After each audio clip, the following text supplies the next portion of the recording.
12월 3일 저녁에 계엄령이 선포되었죠. 왜 계엄령을 선포했는가? 그 진실에 대해서 제가 여러분들에게 말씀을 드리는 시간을 갖도록 하겠습니다. 먼저 기도합니다. 하나님 감사합니다. 이 나라를 사용하여 주시옵시고 자유를 주시면 감사합니다. 오늘도 하나님 우리에게 말씀하여 주시옵시고 이 자유를 계속해서 누릴 수 있는 대한민국이 되게 하여 주시옵소서.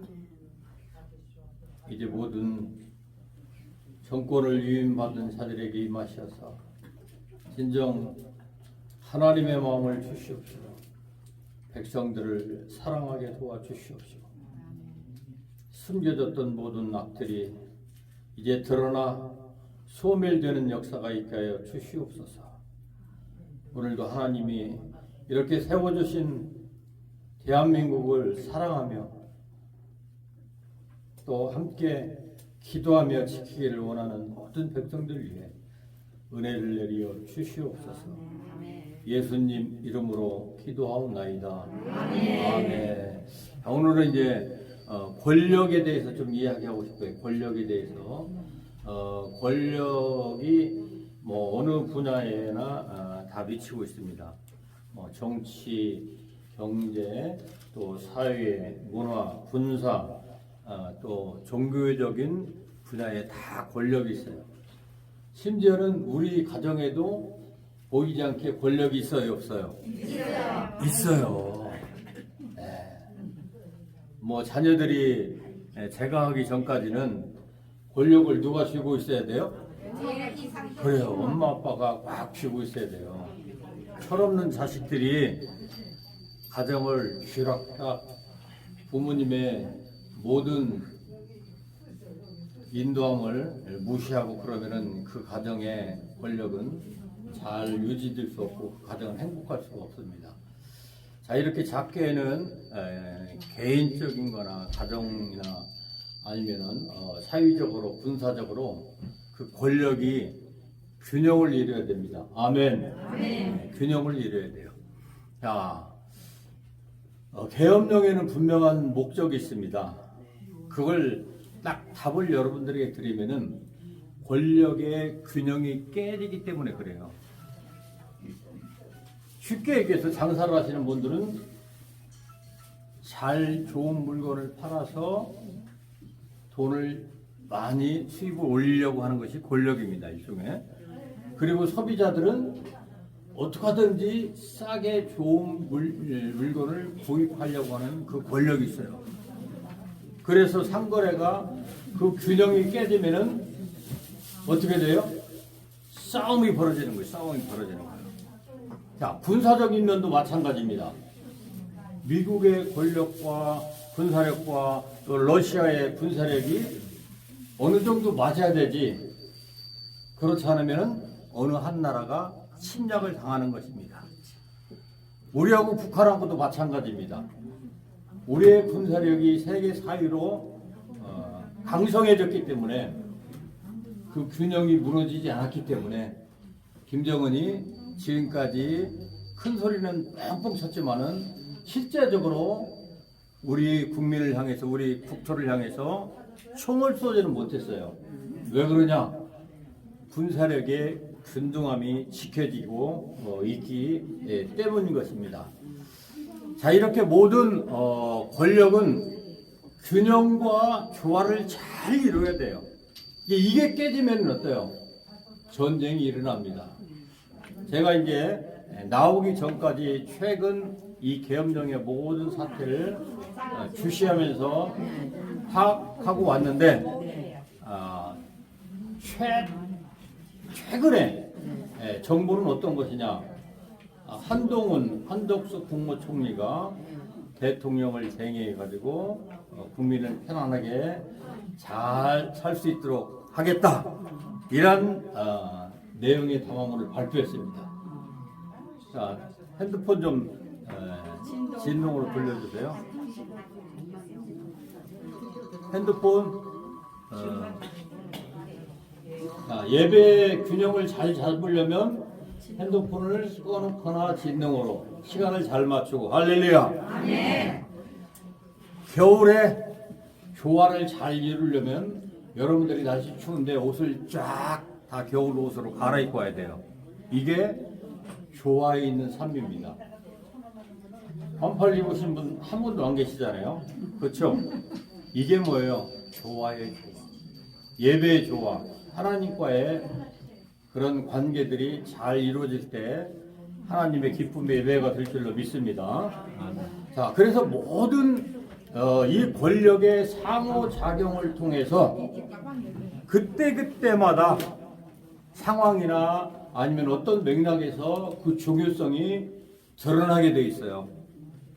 그렇기 때문에 이 권력을 어떻게 사용하느냐에 따라서 굉장한 지대한 영향력을 우리 국민들에게 가져오는 것이 이 계엄령입니다. 제가 군대를 입대할 때가 80년도였어요. 80년도. 80년도가 어떤 해인 줄 여러분들 기억하세요? 계엄령이 선포되고 그 해에 제가 군대를 가서 삼청교육대에 가둬놓고 경계병을 섰던 사람이에요. 그 계엄령이 얼마나 무서운가를 알아요. 온 군인들이 실탄을 다 장전하고 발포 명령만 내리면 누구든지 총을 쏠 수 있는 권한이 계엄령 사령부에 있습니다. 그만큼 무서운 것이 계엄령이에요. 저도 광주에 있는 아들한테 계엄령이 선포됐다고 해가지고 깜짝 놀랐습니다. 설마 했어요. 그런데 이제 시작이구나. 이제 끝장났다. 권력의 균형이 이제 밸런스가 깨졌구나. 그런 생각이 불현듯 들고 큰일 났다 이제 생각을 했어요. 뭐 저뿐만이 아니라 지금도 온 국민들이 다 걱정을 하고 거기에 대해서 대통령 또 국무총리 또 여러 분야에서 다 사과를 했습니다. 자, 중요한 것은 뭐냐? 여러분들에게 말씀드리고 싶은 것은 그러면 이 권력이 어떻게 형성되었는데 지금에 와서 이 밸런스가 깨졌는가? 그걸 여러분들이 조금 아셔야 돼요. 자, 우리가 해방을 맞고 우리 대한민국은 이승만 자유민주주의, 저쪽은 김일성. 그때부터 두 세력이 이 권력을 갖기를 시작합니다. 이해하시죠, 여러분들? 네. 자, 그런데 김정일의 권력은 살리는 데 쓰는 거예요? 죽이는 데 쓰는 거예요? 죽이는 데 씁니다. 이게 굉장한 차이가 있는 거예요. 얘는 어떻게 하든지 정치적으로 군사적으로 죽이고 자기가 그 권자를 지금까지도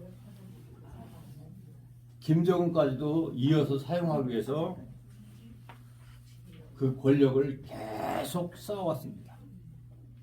그 권력의 형성 과정을 여러분들 보면은 그 전환점, 분기점이 어떻게 됐느냐. 처음에는 권력이 별것 없었어요. 별것 없었습니다. 다 정부 어디에서 주고 있었어요? 정부 여당이 이 권력을 쥐고 있었습니다. 문제가 없는 거예요. 마치 가정에서 엄마 아빠가 자녀들을 다스리는 것처럼 그 권력을 가지고서나 행사한 것처럼 정부 여당이 강할 때는 큰 문제가 없습니다, 여러분. 그런데 이 권력이 목적이 있죠. 분명한 목적이요. 이 목적은 어때요? 생명을 죽이는 데 쓰는 이 권력을 계속 키워놨습니다. 무럭무럭 키워놨어요. 그게 이제 통진당, 이석기, 김민석, 민노총, 한국노총, 종교단체, 그 다음에 MBC, SBS, JTB, 조선일보, 중앙일보, 동아일보 이런 모든 매개체를 통해서 이들이 언제 장악했느냐? 대선 때. 네. 대선 때 완전히 이들이 장악해가지고 이제 권력의 이동이 어디로 갑니까? 정부 여당에서 야당으로 온 거예요. 요게 이제 문제입니다, 여러분.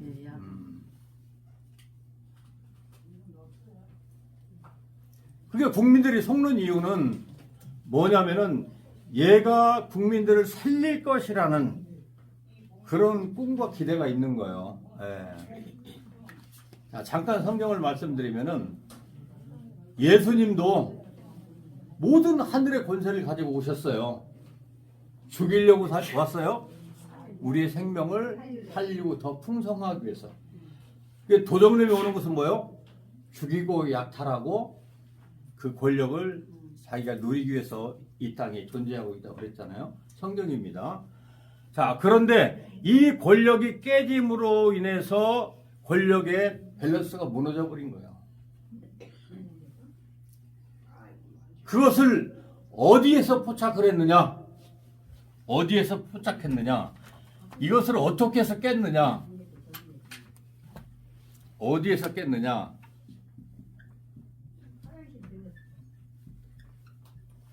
뭐예요? 다 같이 시작. 부정선거. 그래요. 부정선거 대선에서 이것을 발견했습니다. 자, 윤석열 대통령의 아버지가 통계학자예요. 통계학자. 윤석열 대통령이 그 아버지의 그 아들이라고 숫자에 아주 머리가 확확 돌아가시는 분입니다. 그래가지고 이거 분명히 부정선거라고 저도 여기 안양에 가서 데모를 같이 했잖아요. 나가서 아무 소용이 없습니다. 아무 소용이 없어. 왜 소용이 없느냐? 부정선거관리위원회는 어디 소속이에요? 법무부 소속입니다. 법무부 소속이에요. 네. 아무리 가서 부정선거라고 이야기를 해도 검찰에서 법무부에 올리면 어때요? 도리어 어때요? 도리어 다 기각을 시켜버립니다.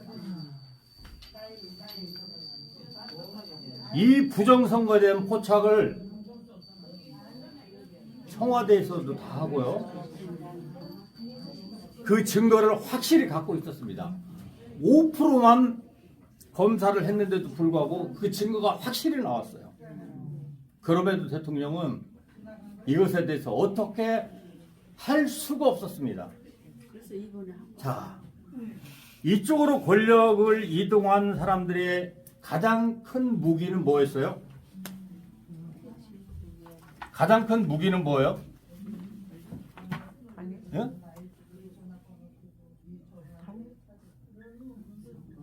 (198명) 네. 102명 국회 뭐예요? 법을 만들어 버립니다. 네. 법을 만들어으로 해가지고 모든 것을 갖다가 다 무력화시키고 그 사실을 모든 MBC, SBS의 신문에다가 전부 다 우리가 권력을 잡았다고 우리 편이 되고 한마디로 이쪽을 갖다가 예수님 처형시키는 식으로 역정무의를 해버리는 것입니다. 여러분들 나가서 보세요. 전 국민이 다 그렇게 윤석열 구속시키고 심지어는 처형을 시켜야 된다고 난리 났잖아요. 혹시라도 여러분은 말 못하고 입 딱 닥치고 이런 시간이 있었을 줄로 생각합니다. 저도 어떤 목회자분을 만났는데 엄청나게 윤석열을 욕하시더라고요. 그래서 말도 못하고 입 딱 다물고 있었어요. 네. 아마 그런 분들 계실 거예요. 아니면은 맞아 지금이 어느 때인데 계엄령을 선포하고 그랬어요. 네. 근데 여러분들 진실을 알 수 있기를 바랍니다.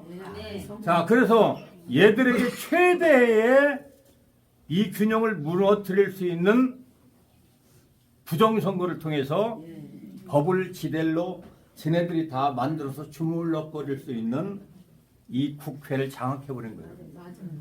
끝입니다. 끝이에요. 이게 전환점이 된 거예요. 네.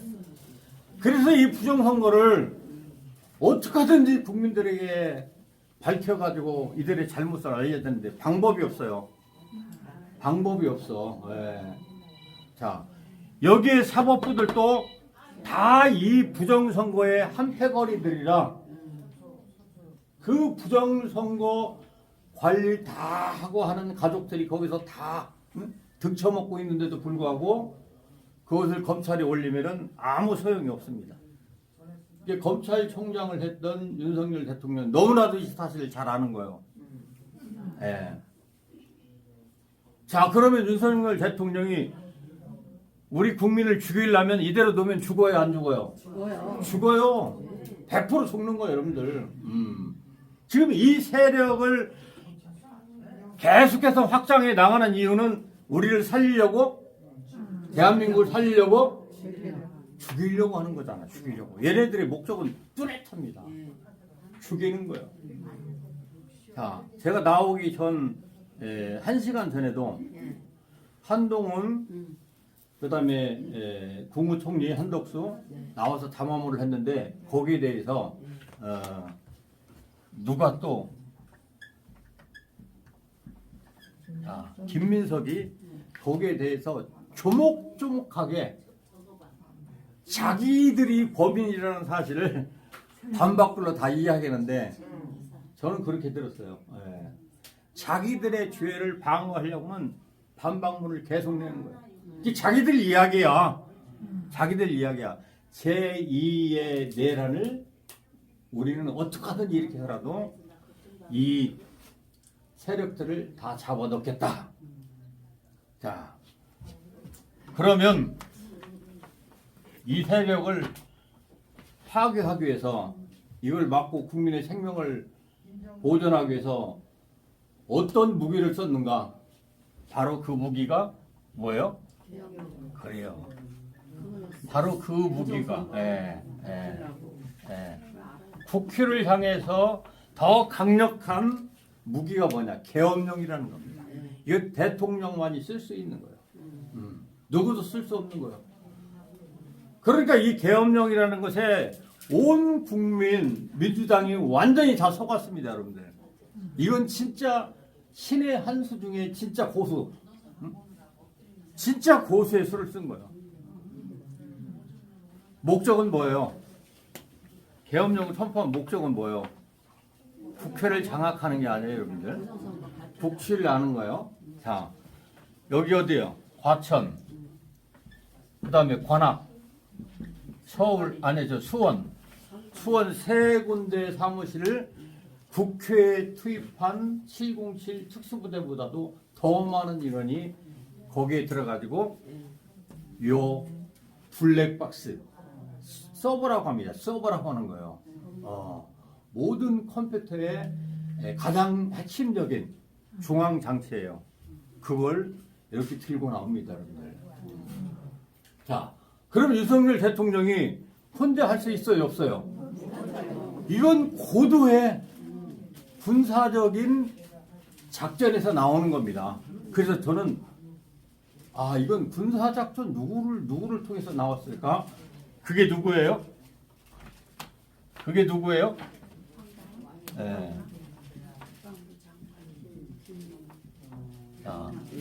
김용현 국방장관이 진짜 위대한 일을 하셨지. 지금 자기가 새벽 1시경에 검찰에 자진 출두해가지고 이 사실을 다 이야기했고요. 그 다음에 이전에 윤석열 대통령하고 한덕 총리 만났잖아요. 근데 막 한동훈 씨가 중간에서 막 왔다 갔다 했잖아요. 한동훈 씨가 결국에는 어땠어요? 가결하지 않았습니다. 그 이유는 뭐예요? 그 진실을 나중에 한동훈 씨가 알았어요. 한동훈 씨가 알았습니다. 그러니까 김민석이는 어때요? 지금 이재명 씨나 한동훈을 죽이려고 난리 납니다. 위태로워요. 그래서 제가 거기 댓글에 떴습니다. 한동훈 씨 경호원 한 100명 붙여야 된다고. 중간 입장에서 한동훈이만 조금만 이렇게 했으면 어때요? 그냥 탄핵돼 버리는 거예요. 네. 근데 한동훈한테 윤석열 대통령이 불러가지고 그 진실을 다 얘기했습니다. 자, 중요한 것은 이 국방장관의 어떤 군사적인 그런 작전을 통해서 면밀히 이 계엄령을 선포했는데 분명히 이야기했습니다. 왜 계엄령을 선포했느냐? 분명히 말했습니다. 부정선거를 밝히기 위했다고. 그게 이제 최초로 SBS 공영방송에서도 이제 나왔습니다. 나왔어요. 그리고 여러 매체에서도 이게 나오기 시작했어요. 당당하게 검찰에 들어갔습니다. 부정선거를 밝히기 위해서.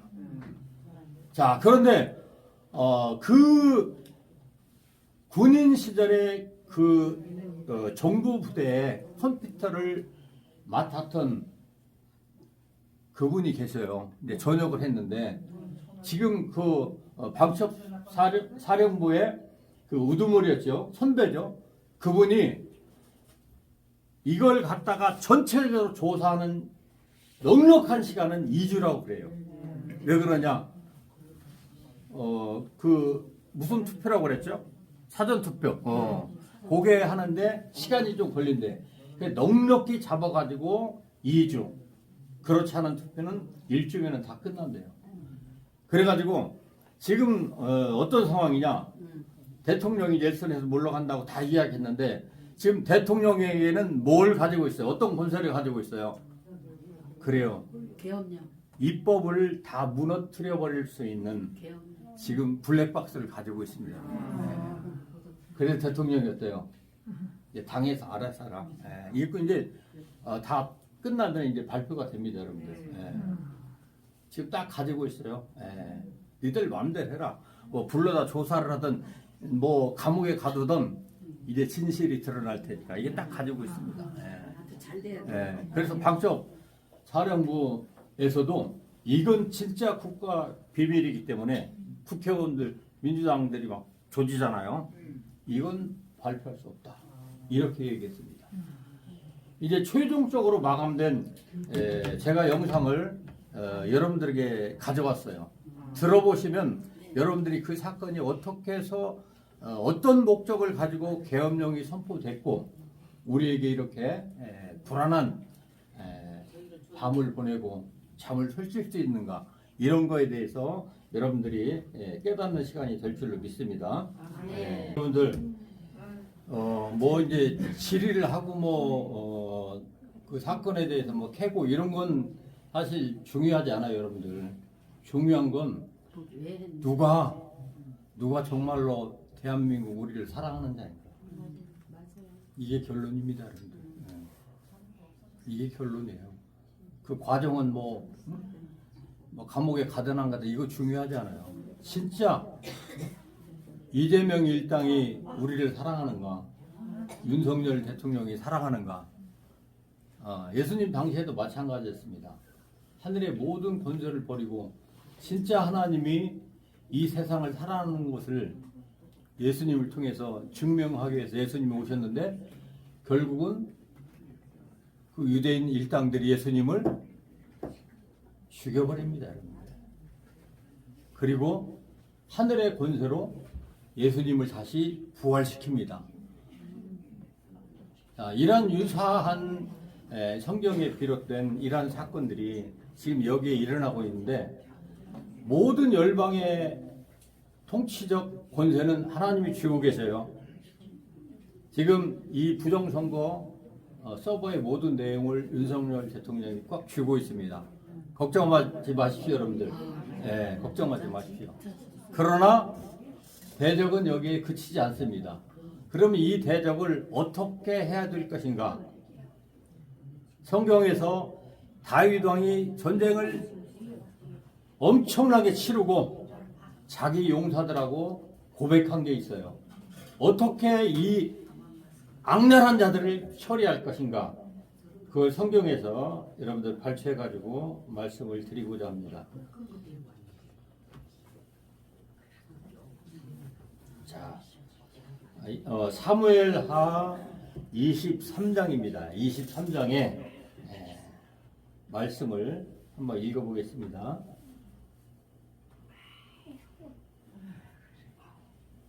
1절부터 7절까지 다윗이 이제 말년에 고백하는 내용이에요. 어떻게 내가 전쟁을 하나님 앞에서 치렀는가, 대적에 대해서 어떻게 해야 되는가를 우리에게 알려주고 있는 말씀입니다. 지금도 이스라엘하고 이 하마스가 계속해서 전쟁을 치르고 있는데요. 이제 하마스, 이란 일당들, 이 악의 세력들이 힘을 잃어가니까 힘의 균형이 이제 이스라엘 쪽으로 왔습니다. 그럼에도 불구하고 휴전 협상이 오가는 상황에도 불구하고 이스라엘은 예전하고 동일하게 때리고 있습니다. 동일하게 때리고 있어요. 그 이유가 오늘 다윗이 고백한 이 전쟁 속에서 겪은 마지막 우리들에게 주는 교훈처럼 여러분들에게도 잘 이해해 줄 수 있길 바랍니다. 다 같이 읽습니다. 시작. 이는 다윗의 마지막 말이라. 이새의 아들 다윗이 말하며 높이 세워진 자 야곱의 하나님께로 기름 부은 자. 자, 하나님의 뜻을 위해서, 하나님의 나라를 세우기 위해서, 정의를 세우기 위해서 세워진 자, 마치 윤석열 대통령과 같이 그가 말하노라. 자, 여호와의 영이, 다 같이 시작. 여호와의 영이 나를 통하여 말씀이요 그의 말씀이 내 혀에 있도다. 자, 윤석열 대통령이 12월 3일 날 계엄을 선포합니다. 여러분 생각해 보세요. 대통령이 뭐가 서가지고, 뭐가 서가지고 그 국민들이 막 온통 욕을 다 먹어가면서 그 계엄을 선포했겠어요. 생각해 보세요. 남은 임기 동안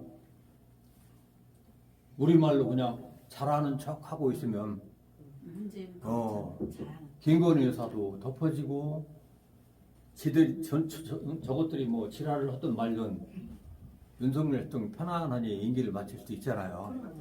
그럼에도 불구하고 어때요?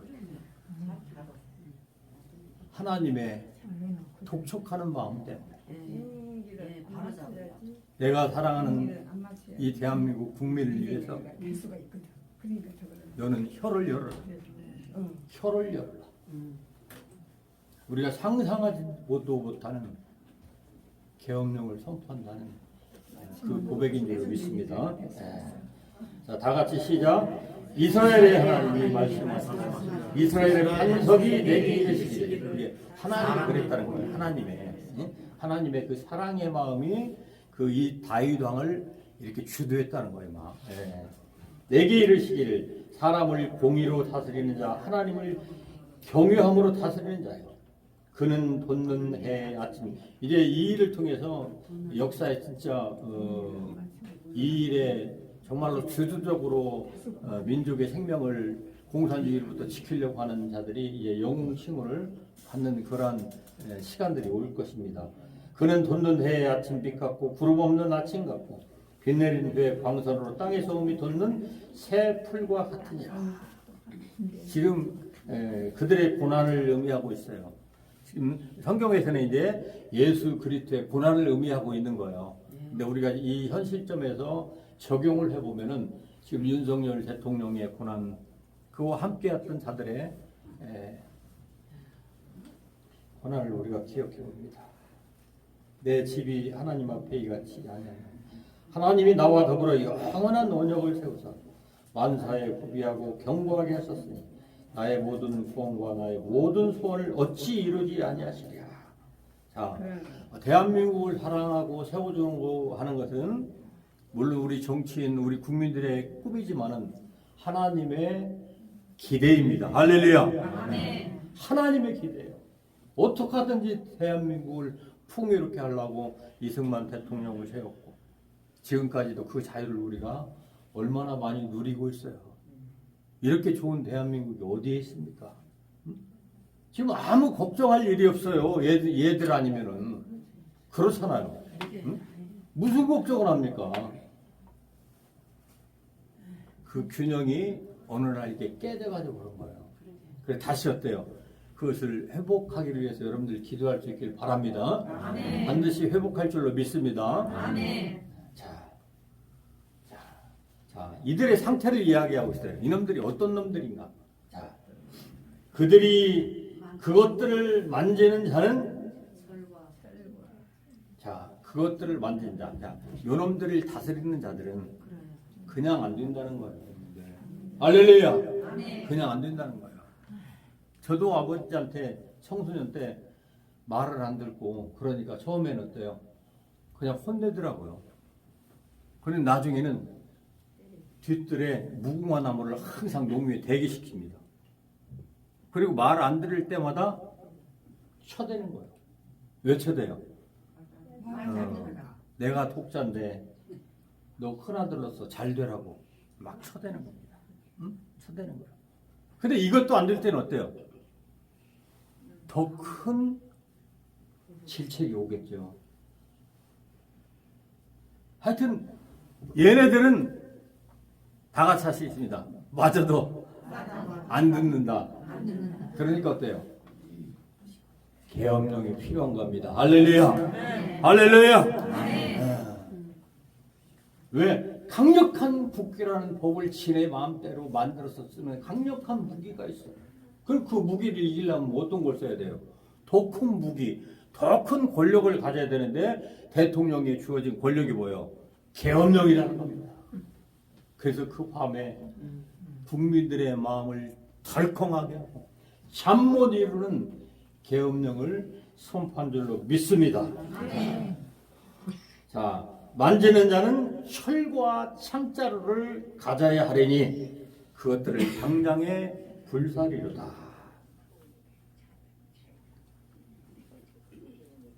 자, 근데 이 사악한 자들의 특징이 왜 철로 그들을 불살라야 돼요? 이유가 뭐예요? 자, 다 같이 읽습니다. 시작. 그러나 사악한 자는 다 내버려질 가시나무 같으니. 자, 여러분들 생각해 보세요. 어렸을 때 공놀이를 하다가 뭘 하다가 탱자나무 너머로 공이 들어갔어요. 뭐가 떨어졌어요. 들어가려면 탱자나무 때문에 찔려가지고 도저히 들어갈 수가 없습니다. 저 공을 주워 와야 이제 친구들하고 즐겁게 노는데, 응? 그러기 위해서는 어떻게 되겠어요?